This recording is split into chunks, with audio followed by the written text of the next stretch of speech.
Hello. So the question is, which of the following derivatives of alcohol is unstable in an aqueous base? In an aqueous base, derivatives of alcohol. All of the given options are derivatives of alcohol, the RO group. So the first answer is correct. The hydrolysis of ester occurs in basic medium. So the reaction here goes like R O C O O H CH2, which is the first option given here.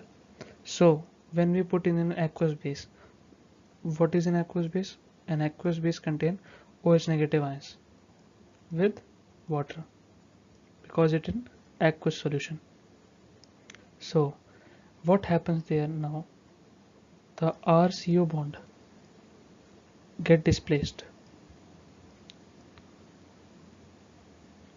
RO bond get displayed,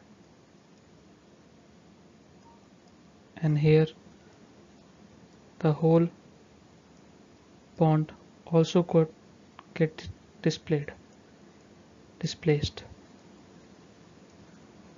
and hence an ester is formed, CH3 COO ROH. This is an ester. So this is the solution.